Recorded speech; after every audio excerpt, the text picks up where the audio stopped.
Welcome to learn and grow with Shweta. मैं श्वेता सिंह अपने channel के माध्यम से आप सभी का बहुत बहुत स्वागत करती हूँ। आशा करती हूँ आप सभी स्वस्थ होंगे, मस्त होंगे और होली बहुत अच्छे से आपने अपनी सेलिब्रेट कर ली होगी। दोस्तों, आप सभी जानते हैं बीपीएससी तैयारी 3.0 जिसकी हम प्रैक्टिस कर रहे थे और एक तरह से कहीं ना कहीं एग्ज़ाम भी इसका हो चुका था, लेकिन कुछ कारणोंवश, और वो कारण आप जानते हैं कि पेपर लीक का जिस तरह से मैटर सामने आया, तो वो एग्ज़ाम आपका कैंसिल हो गया है। तो वो एग्ज़ाम आपको अब एक बार फिर से देना पड़ेगा। बहुत सारे लोग इस डिसीजन से खुश हैं और कहीं ना कहीं बहुत सारे लोग इस डिसीजन से नाराज़ भी हैं भाई, क्योंकि होता ये है कि किसी का पेपर बहुत अच्छा अगर होता है तो कोई बहुत गारंटी नहीं होती है कि फिर से उसका पेपर उतना अच्छा फिर से वो कर पाएगा, फिर से वो पेपर उतना अच्छा हो पाएगा। एक डर तो इंसान के मन में रहता ही है। कहीं जैसे कहा जाता है ना कि एक बार अगर कोई आईएएस बन गया है तो अगर उसमें अगर बहुत हिम्मत है तो ही वो दोबारा जो है फिर से आईएएस का एग्ज़ाम क्रैक करके दिखा सकता है। क्योंकि कोई एग्ज़ाम को अपने उस टॉप लेवल तक पहुंचाना अपने आप में बहुत बड़ी बात होती है, बहुत मेहनत होती है। लेकिन अब वही वाली बात है कि भाई अब जब इतने बड़े पैमाने पर चीटिंग हुई है और ये है तो बहुत ही निंदनीय, बहुत ही गलत है, लेकिन अब क्या किया जा सकता है कि अब गवर्नमेंट ने मतलब अपना डिसीजन लिया और अब बहुत सारे लोगों का ट्वीट था, बहुत सारे लोगों ने बहुत लेटर लिखे, बहुत सारे सब तमाम संस्थान मिलने गए। तो ये सारी बातों के साथ में भाई कि एग्ज़ाम का तो फाइनल डिसीजन ये हुआ कि भाई जो तथ्य मिले, जो साक्ष्य मिले, उसके आधार पर बीपीएससी तैयारी 3.0 का एग्ज़ाम कैंसिल कर दिया गया। तो अब आगे क्या? तो अब आगे ये है कि एग्ज़ाम फिर से होगा। माना कि आपका एग्ज़ाम बहुत अच्छे से हुआ था या कुछ ऐसे विद्यार्थी थे जो किसी न किसी वजह से चूक गए थे, उनके लिए दूसरा मौका है। और जिनका एग्ज़ाम अच्छे से हुआ था तो आपकी तैयारी आपसे कोई नहीं छीन सकता। एग्ज़ाम फिर से हो रहा है, लेकिन आपकी प्रिपरेशन जो आपने करी हुई है, आपका ज्ञान जो आपके पास है, आपकी मेहनत है, वो आपसे कोई नहीं छीन सकता। उससे आप अपनी किस्मत बदल सकते हैं। तो जिन विद्यार्थियों का एग्ज़ाम एकदम ज़बरदस्त हुआ था और बहुत अच्छी तैयारी थी, उन्हें बस अपनी तैयारी को मेंटेन रखना है। और जिन विद्यार्थियों से कोई कहीं गलती हो गई या फिर कहीं किसी ना किसी रीज़न से वो उतना अच्छे से प्रिपेयर नहीं कर पाए हैं, तो आप सभी के लिए ये दूसरा मौका है जो आपका बीपीएससी तैयारी का जो आपका री एग्ज़ाम होने वाला है। तो बस अब आज यहीं तक अपनी बात को रखते हुए हम अपना आज का वीडियो स्टार्ट करते हैं। और आज का हमारा वीडियो है कि भाई जैसे हम प्रिपरेशन करते आ रहे थे, हम वैसे ही अपनी प्रिपरेशन को आगे बढ़ाएंगे। जो है कि चाहे कोई भी प्रॉब्लम आ जाए, चाहे कोई भी समस्या आ जाए, हम झुकने वाले नहीं हैं, हम रुकने वाले नहीं हैं। मतलब अगर हम दौड़ सकते हैं तो हम दौड़ेंगे, अगर हम दौड़ नहीं सकते हैं तो हम चलेंगे, और अगर हम चल नहीं सकते हैं तो हम रेंगेंगे, लेकिन रुकेंगे नहीं। कुछ भी करेंगे बट हम रुकेंगे नहीं। और एक तरह से रीस्टार्ट जो है वो बहुत ज़रूरी होता है, क्योंकि रुकना अच्छा नहीं होता है। थकना, रुकना, आप अगर रुकते हैं रेस्ट लीजिए और फिर से नए जोश, नए तैयारी में आप लग जाइए, तो आपका बहुत जल्द आपके सामने आपका एग्ज़ाम आ जाएगा। तो जब तक जो भी समय आपका है, जब तक आपका एग्ज़ाम नहीं हुआ है, आपको फिर से जब तक अगली डेट नहीं आपकी क्लियर है, तब तक के लिए आप लोगों को बस इतना करना है कि जैसे आपने पहले अपने आप को पढ़ाई में झोंक दिया था, ऐसे ही आपको अभी भी अपने आप को पढ़ाई में झोंक देना है। क्योंकि बस आपकी और आपकी नौकरी के बीच में सिर्फ एक कदम का फासला है, सिर्फ एक एग्ज़ाम देना है। इसमें कोई इंटरव्यू, कोई और अदर कुछ और नहीं है। सिर्फ आपने एक रिटन दिया और सरकारी नौकरी आपके हाथ में रही होती है। और आप जानते हैं कि वर्तमान समय में जो हालात है कि सबसे ज़्यादा वैकेंसीज अभी बिहार दे रहा है, तो अदर स्टेट भी इसमें पूरा इन्वॉल्व होते हैं। तो यूपी, भाई अब इंसान यूपी का बच्चा है, वो इतने दिन से तैयारी कर रहा है, पढ़ रहा है, अगर उसे बिहार में मौका मिल रहा है तो वो बिल्कुल जाएगा। तो वही वाली बात है कि आपको कंपटीशन भी अच्छा खासा तगड़ा देखने को मिल रहा है, और साथ ही साथ में विद्यार्थी बहुत मेहनत कर रहे हैं, और उसके बाद जो है भाई जो जो डिज़र्विंग है वो सिलेक्शन भी पा रहा है। तो चलिए अपनी मेहनत पे भरोसा करिए और हम अपना आज का अपना वीडियो स्टार्ट करते हैं। तो दोस्तों, आज के हमारा जो वीडियो है, इसका आज हम लोग बेसिकली सोलर सिस्टम पर बात करेंगे। सोलर सिस्टम से मैंने बहुत सारे प्रश्न उठाए हुए हैं और एक तरह से कह लीजिए कि पूरा सोलर सिस्टम जो है एक पार्ट में पढ़ा पाना मुश्किल है, इसको कई पार्ट में हम पढ़ेंगे। आज मैं पहला पार्ट लेकर के आई हूँ और आगे इसके आपको और 2 और 3 पार्ट आपके जितने में भी आपके सारे क्वेश्चंस आ जाते हैं उतना पार्ट मैं लेकर के आऊँगी। और मुझे उम्मीद है कि अगर आपने सोलर सिस्टम के ये सारे वीडियोज़ जो मैं अपलोड करने वाली हूँ आपने इनको पढ़ लिया तो आपका सोलर सिस्टम से कोई भी प्रश्न बाहर नहीं जाएगा। तो चलिए हम अपना जो है प्रैक्टिस से स्टार्ट करते हैं। तो सबसे पहला क्वेश्चन है कि सौर प्रणाली की खोज किसने की थी। तो सबसे इम्पॉर्टेंट है, बहुत ज़रूरी है कि सौर प्रणाली की जो खोज है वो करी थी कोपरनिकस ने। सौर प्रणाली की खोज करी थी कोपरनिकस ने।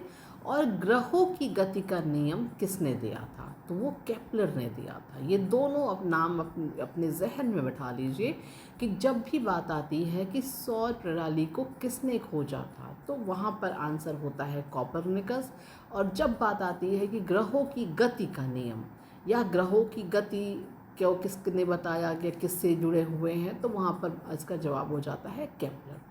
अगला प्रश्न है कि सौर मंडल में कुल कितने ग्रह हैं। तो आप इसका जो सही जवाब है वो 8 है। अगर कुछ विद्यार्थी 9 जानते होंगे तो जान लीजिएगा जो प्लूटो जो 9वां ग्रह था उसको बौना ग्रह की श्रेणी में रख दिया जाता है। तो इसलिए जब भी आपका ये प्रश्न आता है कि सौर मंडल में कितने ग्रह हैं तो ऑप्शन 8 और 9 दोनों दिया रहेगा और सही जवाब इसका 8 है। आपको 8 आंसर जो है वो आपको टिक करना है, सौर मंडल में कुल कितने ग्रह होते हैं। अगला प्रश्न है कि आकार के अनुसार सौर मंडल के ग्रहों का अवरोही क्रम, मतलब आरोही क्रम में क्या होता है, आपको बढ़ते हुए क्रम में, मतलब सबसे छोटा फिर उससे बड़ा फिर उससे बड़ा फिर उससे बड़ा। और अवरोही क्रम में क्या होता है कि घटते हुए क्रम में, मतलब सबसे बड़ा फिर उससे छोटा फिर उससे छोटा फिर उससे छोटा। तो आरोही मतलब आपका बढ़ता हुआ क्रम यानी कि असेंडिंग ऑर्डर, और अवरोही मतलब घटता हुआ क्रम यानी कि डिसेंडिंग ऑर्डर। यहाँ पर आपसे सवाल पूछा जा रहा है अवरोही क्रम में यानी कि डिसेंडिंग ऑर्डर में। तो आपको आकार के अनुसार सौर मंडल के ग्रहों का डिसेंडिंग ऑर्डर बताना है। तो वो होता है बृहस्पति, शनि, अरुण, वरुण, पृथ्वी, शुक्र, मंगल, बुध।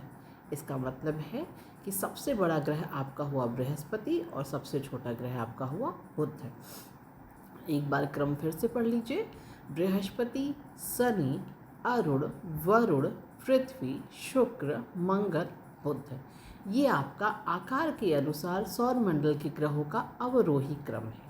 अगला प्रश्न है कि सूर्य के चारों ओर हुए ग्रह का वेग कब कितना होता है। मतलब कि आपका जो सूर्य है, कि आप जानते हैं ये बात कि सूर्य की अपनी एक स्थिति जगह, एक निश्चित जगह होती है और बाकी जो ग्रह होते हैं, ग्रह और उपग्रह जो होते हैं वो सूर्य के चारों ओर चक्कर लगा रहे होते हैं। और होता ये है कि जब कोई ग्रह सूर्य के समीप आता है तब उसका वेग क्या होता है, अधिकतम होता है। आपको बस यहाँ पर मुख्य बात यही जाननी है, इसको किसी भी तरह से घुमा करके पूछा जा सकता है। और उसका जो मेन आपको जानना है यहाँ पे सार वो ये है कि जब भी सूर्य के समीप कोई भी ग्रह होता है तो उस समय उसका वेग क्या होता है, सबसे ज़्यादा होता है। यानी कि सूर्य के समीप है, जितना समीप है उसका वेग उतना ज़्यादा होगा, सूर्य से दूर है उतना वेग कम होता है। अगला, निक्स ओलंपिया कोलंबस पर्वत। निक्स ओलंपिया कोलंबस पर्वत ये किस ग्रह पर स्थित है। तो ये है मंगल ग्रह यानी कि मार्स पर स्थित है। ये काफ़ी इम्पॉर्टेंट है और कहीं ना कहीं कभी निक्स ओलंपिया करके पूछ लिया जाता है, कभी निक्स ओलंपिया कोलंबस या फिर कोलंबस पर्वत। मतलब इसमें से ये पूरा याद रख लीजिएगा, इसमें से कभी भी आधा पूरा या कुछ भी मिला करके एग्ज़ाम में आ जाता है कि ये कौन से ग्रह पर स्थित है। तो ये मंगल ग्रह पर स्थित है। अगला प्रश्न है कि पार्थिव ग्रह कौन से होते हैं। तो आपको बस यहाँ पर ये याद रखना है कि पार्थिव ग्रह होते कौन कौन से, उनके नाम आपको पता होने चाहिए। तो वो है बुध, शुक्र और मंगल, ये आपके पार्थिव ग्रह होते हैं।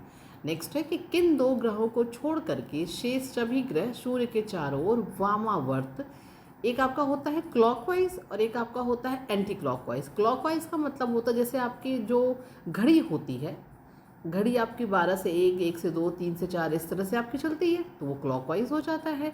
और एक आपका होता है एंटी क्लॉकवाइज, तो जो आपका फिर मतलब क्लॉकवाइज का उल्टा हो जाता है। तो यहाँ पर आपसे पूछा जा रहा है कि कौन से दो ग्रह को छोड़ करके से सभी सूर्य के चारों ओर वामावर्त घूमते हैं। यानी कि बाकी सारे जो ग्रह होते हैं वो क्या घूमते हैं, दक्षिणावर्त की ओर घूमते हैं। केवल जो है आपका शुक्र और अरुण जो है ये वामावर्त घूमते हैं। अगला प्रश्न है, सौर मंडल का जन्मदाता किसे कहा जाता है, तो वो सूर्य को माना जाता है। और नेक्स्ट है कि ब्रह्मांड का विस्फोटी तारा किसे कहते हैं, तो ब्रह्मांड का विस्फोटी तारा जो है अभिनव तारा को कहा जाता है। मैं उम्मीद करती हूँ कि यहाँ तक का प्रश्न आप लोगों को समझ में आया होगा। अब हम आगे चलते हैं अपने अगले पेज पर।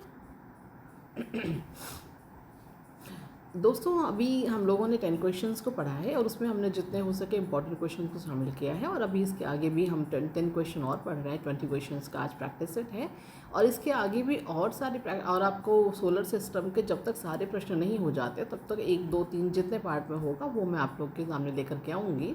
आपको बस ये करना है कि जितने भी क्वेश्चंस हैं इनको ज़रूर आप याद कीजिएगा, मेमोराइज़ कीजिएगा, क्योंकि आप जानते हैं कि हमारा जो फॉर्मेट है वो बहुत सिंपल सा, आसान सा है। 1 लाइनर फॉर्मेट में आता है जिसमें आपका ज़्यादा समय नष्ट नहीं होता है। आपको सिर्फ जैसे आपकी खुद की बनाई हुई नोट्स ऐसी लगती हैं, क्योंकि ये मेरी अपनी खुद की बनाई हुई नोट्स है तो उसी से मैं आप लोगों को पढ़ाती हूँ जो है। तो बस आपको क्या करना है कि बस आपने प्रश्न पढ़ना है और सामने आपका इसका उत्तर लिखा हुआ है, तो आपको बहुत ज़्यादा समय नहीं कहीं बर्बाद होगा और आपको एग्ज़ाम में भी इससे आपके प्रश्न देखने को मिलेंगे ही मिलेंगे, ऐसा मेरा मानना है जो है। और बाकी भाई पेपर मैंने नहीं बनाया तो इसलिए ये नहीं कह सकते कि यहीं से आएगा जो है। बस एक उम्मीद करते हैं कि आपको 99% क्वेश्चन यहीं से मिलेंगे। आगे चलते हैं। अगला क्वेश्चन है कि सूर्य के संगठन में सहायक गैसें कौन है। मतलब कि जो आपका सूर्य का संगठन होता है उसमें जो आपकी मेन 2 गैसें होती हैं वो सबसे इम्पॉर्टेंट 2 ही गैस हैं। वहाँ पे और भी हैं लेकिन मतलब उनका परसेंटेज बहुत कम है और सबसे ज़्यादा जो ज़रूरी है वो आपको 2 गैसें याद रखनी, एक हाइड्रोजन और एक हीलियम। हाइड्रोजन और हीलियम जो है सूर्य के संगठन में सहायक गैसें हैं। अगला प्रश्न है कि सूर्य के मध्य भाग को क्या कहते हैं। ये बहुत ज़रूरी है, याद कर लीजिएगा कि सूर्य का जो सबसे मिडल पार्ट होता है, जो बीच का गोल, जैसे आप सेंटर का जो बीच वाला भाग हुआ मध्य भाग, उसे प्रकाश मंडल कहते हैं। और सूर्य का जो ऊपरी भाग है उसे हम वर्ण मंडल कहते हैं, यानी कि कलर।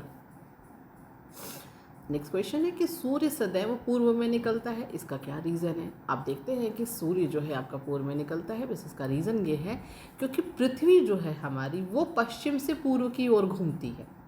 तो सूर्य की अपनी जगह स्थित है, सूर्य नहीं घूम रहा है, पृथ्वी घूम रही है जो है। पृथ्वी आपका जो है सूर्य के चारों ओर चक्कर लगा रही है।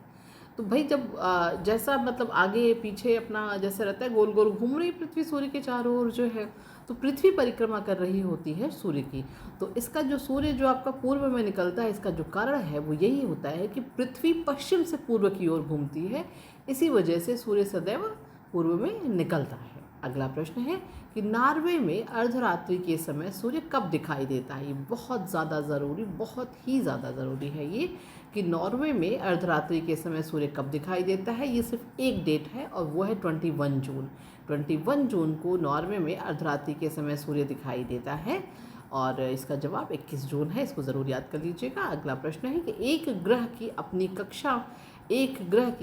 कक्ष में सूर्य से अधिकतम दूरी को क्या कहा जाता है। ये भी काफ़ी ज़रूरी है।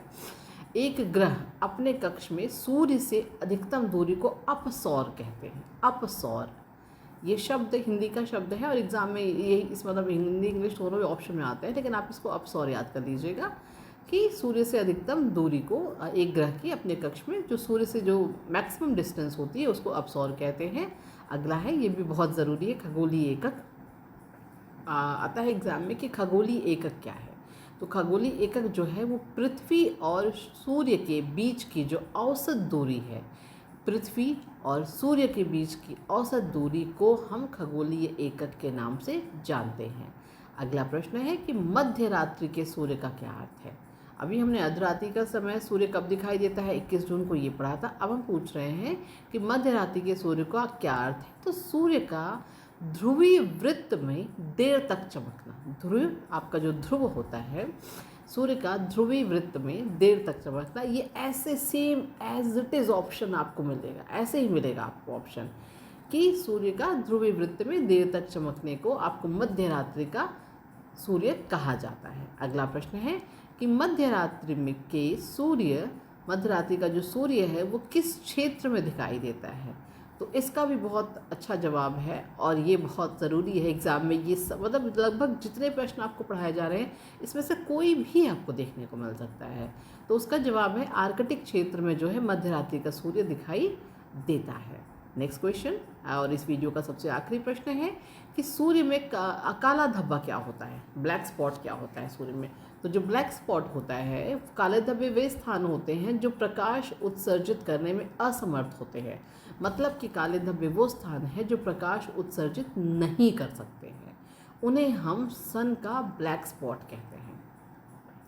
तो दोस्तों आज के लिए इतना ही। आज की वीडियो में हमने 20 प्रश्नों को शामिल किया है। अभी हम कल आपको अगली वीडियो लेकर के आएंगे जिसमें जो है इसका आप दूसरा पार्ट लेकर के आएंगे। सोलर सिस्टम के बाकी क्वेश्चंस को भी हम कवर करने की जल्द से जल्द कोशिश करेंगे। आपसे बस यही उम्मीद है कि आप जो है इनको ज़रूर पढ़ लीजिएगा, मेमोराइज़ कीजिएगा। वीडियो 2-3 बार आप प्ले कर लेंगे तो आपको वैसे भी याद हो जाएंगे। बहुत आसान तरीके से, बहुत सिंपल भाषा में लिखे हुए प्रश्न हैं। तो चलिए आज के वीडियो में इतना है। पूरी वीडियो को देखने के लिए बहुत बहुत धन्यवाद। अगर आप चैनल पर नए हैं तो वीडियो को लाइक शेयर सब्सक्राइब ज़रूर करिएगा। हाँ, अगर आप नए हैं तो आप बेल आइकन का बटन ज़रूर प्रेस करिएगा। उससे आपको ये सुविधा होती है कि जब भी मैं कोई नया वीडियो अपने चैनल पर अपलोड करती हूँ तो उसकी नोटिफिकेशन आपको फ़ौरन मिल जाती है। तो चलिए आज के लिए बस इतना ही। Thanks for watching my video. अब मिलते हैं कल किसी और बेहतरीन वीडियो में, किसी और नई सोलर सिस्टम की दूसरी बेहतरीन वीडियो में। गुड नाइट, शुभ रात्रि, शब खैर, टेक केयर।